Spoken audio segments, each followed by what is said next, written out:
We're back here on WVSN Behind the Scenes on wvsportsnet.com. Tony Lane, John Foster with two ex-players, now coaches. Zach Green to my right and Jeff Williamson down there to the right of him.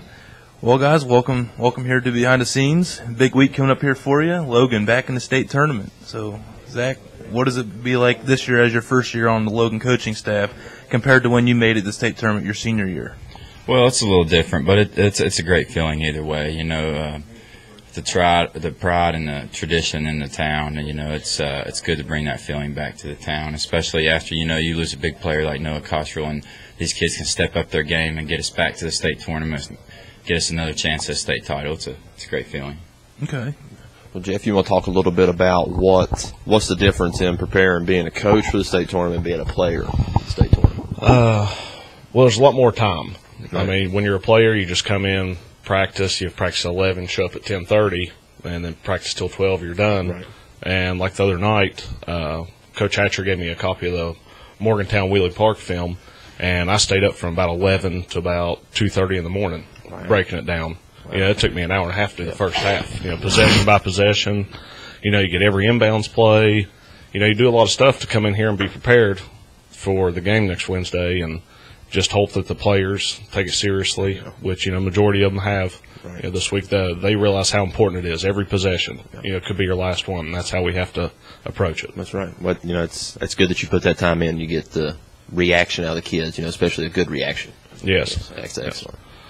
All right, Jeff, we'll keep it down here with you on this one. You won the state tournament your senior year. So, I mean, what does it mean for the community? You didn't see the community's reaction with the state championship. So what do you think it will do? I'm going to just tell them how the town is, I guess. It's my senior year. The Saturday we played at, I think, 2 o'clock in the afternoon, and they told us we got word in the locker room that Wendy's and McDonald's was shut down. There were signs on the doors that says closed for business. Everybody took off work. I mean, everything stops. Time stops. You're like the West Virginia Mountaineers for the state of West Virginia.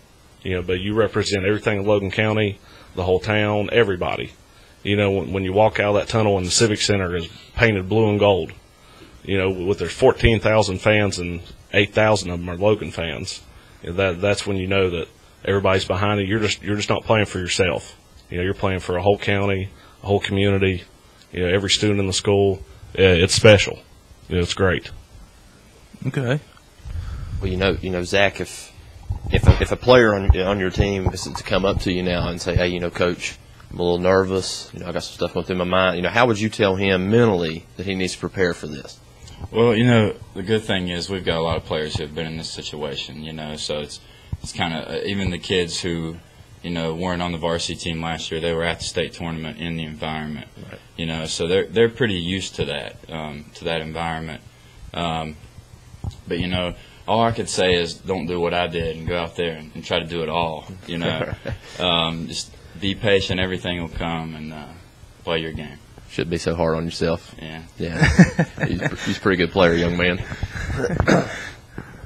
All right, Zach, so what has it been like? Well, we'll ask both of you guys this question. So what's it been like, giving back to the young players that make up Logan basketball now from where you received that same attention when you were players? What's it like to give it back? I think it's great for the kids, to get opportunity to play in front of this many fans and people who care about basketball and care about your future. And, I think it's great. I'm with Zach on that. I mean, this is, one of the best environments I ever had playing, and now that I'm back actually helping and coaching the kids that want to play, want to get better, want to learn, want to go to the next level, play college basketball. It's great. It's something every day I wake up and can't wait for practice. I can't wait for it. It's fun, and hopefully we can do it again this year and for years to come. We asked Coach Hatcher the same question. We'll fire it at you guys. A big monumental milestone happened this year in the Logan Fieldhouse when Paul Williamson broke the all-time scoring record. Now, both you guys being former players, I mean, just explain how hard that was to meet that point, that type of level. It's amazing to me, just due to the schedule that we play. Yeah. We don't play, some of the lower tier teams. We don't come out and beat teams by 80 and 90 points because we don't play teams like that. We play the best teams we could possibly play every year, year in, year out, and he's consistently done it every game for 4 years. And then that's what amazes me. You covered it on that one.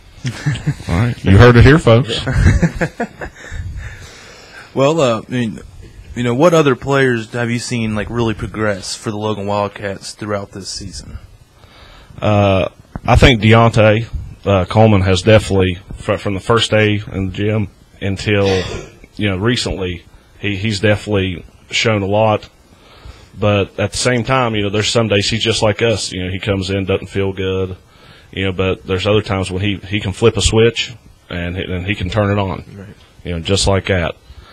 Gary Miller, I think personally he was our MVP of our sectional championship game against Huntington. He rebounds. He can shoot the ball when he's open. I mean, he has a good touch from 15 feet. He defends, blocks shots. He does all the dirty work. That's exactly. Me and Tony talked about that all year and what we thought of Gary. He was just so scrappy around the basket. Yes. Yes. Well, the only question I got, I want to know more about Woody, Dustin Woody. That's who I want to talk about because since he's come back in the lineup, it's been a whole nother Wildcat team. And Coach Hatcher talked about it before of how they like to get up and down the court. Now he really helps that cause. Either one of you guys want to elaborate on what the infusion of him this team's meant? I'll go first on this one, then I'll let you take it. He just like Coach Hatcher said, he may not know where to go sometimes, right. But he plays hard. He may make a wrong pass or turn it over, but he doesn't hang his head. He doesn't walk back. He runs, hustles, does everything he can to help us win. And that's what I like about him. Yeah, I agree with Jeff on that. He hustles. He listens, and he's trying to get better as a player. Also, he just sees the floor so well. He opens up a lot of things, and when he comes on the floor, Deontay doesn't have to have the ball in his hands at all times, and it makes it easier on Deontay getting open.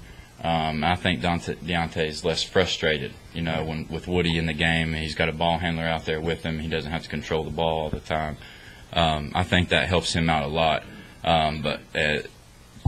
Like Coach Hatcher said earlier, our assists have just went up tremendously since Woody's been here, and he's been good for us so far. Yeah, absolutely. All right, guys. Well, we appreciate you taking the time to spend some time here with us, and we hope you guys enjoy the experience as being coaches this time around to the state tournament. Tony Lane, John Foster, wvsportsnet.com. Your sports voice of the Valley.